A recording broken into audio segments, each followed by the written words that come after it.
ओम शांति। आज बाबा के अव्यक्त महावाक्य हैं। बाबा के आज 11 तारीख के महावाक्य हैं। रिवाइज हैं 4/2/2001 के। आज विशेष बाबा ने समय प्रमाण, स्वराज अधिकारी बन, सर्व रूहानी साधन तीव्र गति से कार्य में लगाओ। आज बाबा ने विशेष मुरली में कहा है कि समय प्रमाण अपने स्वराज अधिकारी बन, यानी अपने सर्व कर्मेंद्रियों के अधिकारी बन और सर्व रूहानी साधन तीव्र गति से कार्य में लगाओ। क्योंकि जैसे जैसे समय समीप आ रहा है, वैसे वैसे हमें अपनी स्थिति को बहुत बहुत पावरफुल बनाना होगा। क्योंकि जितना जितना हम अपनी कर्मेंद्रियों को अपने वश में करते जाएंगे, अपनी सारी कर्मेंद्रियां, चाहे हाथ, नाक, कान, आँखें, मुख, कोई भी कर्मेंद्रिय है, मन, बुद्धि, संस्कार, इन सब के हम राजा बने। जितना जितना स्वराज अधिकारी बनेंगे, उतना ही भविष्य में विश्व राज्य अधिकारी बनने वाले हैं। तो यहाँ पर जो भी आत्मा अपनी सर्व कर्मेंद्रियों को वश में रखती है, सर्व शक्तियों को अपने कंट्रोल में रखती है, वही आत्मा जो लास्ट में आने वाला पेपर है। बाबा ने कहा कि लास्ट में जो भी पेपर होगा वो बहुत बहुत दुखदाई होगा। बहुत समय नाजुक आने वाला है। प्रकृति भी अपना रूप दिखाने वाली है। प्रकृति के द्वारा बहुत हलचल होगी। प्रकृति के पांचों तत्व एक साथ वार करेंगे। चाहे वो आंधी है, चाहे वो तूफान है, या बारिश है, या आग लगेगी। चारों तरफ का वातावरण बहुत ही भयानक होगा। उस समय बाबा ने कहा कि आपकी स्थिति कैसी होनी चाहिए।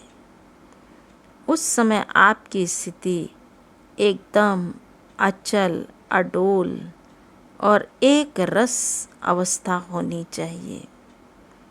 क्योंकि उस समय का वातावरण बहुत ही भयानक होगा। चारों तरफ आत्माएं रोएंगी, चिल्लाएंगी। चारों तरफ अशांति का वातावरण होगा। उस समय पर आप मास्टर शांति के सागर आत्माएं सभी को सुख और शांति, प्रेम, आनंद की अनुभूति कराने वाली होंगी। जैसे बाबा ने कहा कि आजकल की गवर्नमेंट भी सारे साधन इकट्ठे करती है कि अचानक कुछ भी हो जाए, आग लग जाए, एटॉमिक बॉम्ब्स कोई फेंक दे, या किसी भी प्रकार का प्राकृतिक प्रकोप अचानक आ जाए, तो उसके लिए सारे साधन इकट्ठे करके रखती है। इसी तरह से परमात्मा ने कहा कि आप शांति के सागर के बच्चों के पास इतनी भरपूर शांति हो, इतना सुख हो, इतना प्रेम हो कि लास्ट में ऐसा जब दृश्य आवे तो बाबा ने कहा ये सभी साधन फेल हो जाएंगे। जो भी साइंस के साधन हैं वो सब फेल हो जाएंगे। लेकिन आप परमात्म बच्चे सभी को ठिकाना देने वाले होंगे, सभी को शांति देने वाले होंगे, सबको सुख देने वाले होंगे, प्रेम देने वाले होंगे। तो बाबा ने कहा कि इतना स्टॉक आपके पास जमा है, चेक करो कि कौन सा स्टॉक हमने जमा किया हुआ है। क्या अपने आप को इतना सर्व गुणों से संपन्न, सर्व शक्तियों से संपन्न, सर्व दुआओं से भरपूर अपने आप को किया है?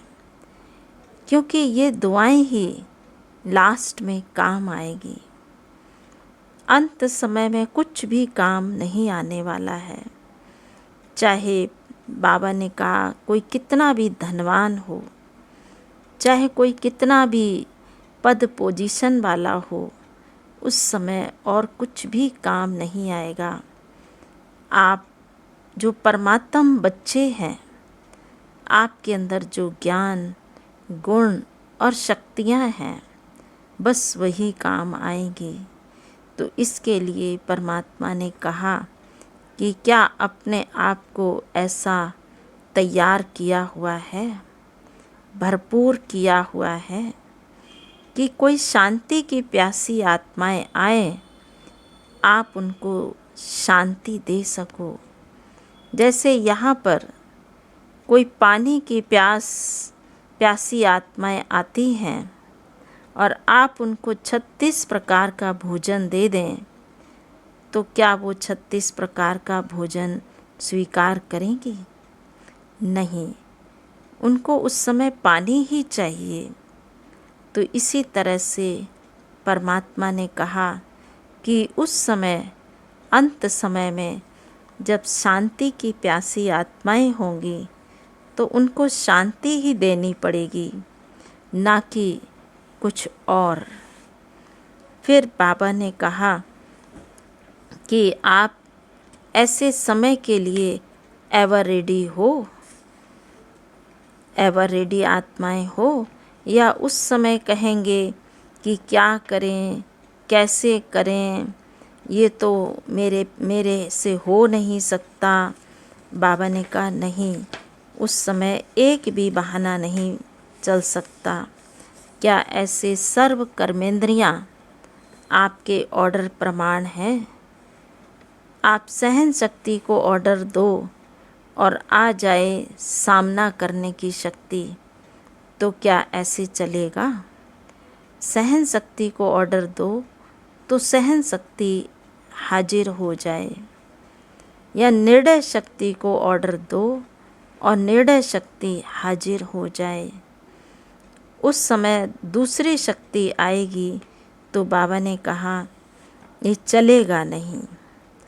अभी तो बाबा ने कहा है कि घंटी बज रही है, धीरे धीरे चारों तरफ जो भी हलचल है वो सब घंटियां बज रही हैं। अभी तो घंटे और घड़ियाल भी बजने वाले हैं। अर्थात अभी तो बहुत विनाश का बहुत बड़े से बड़ा रूप तुम बच्चों के सामने आने वाला है, और उस समय चारों तरफ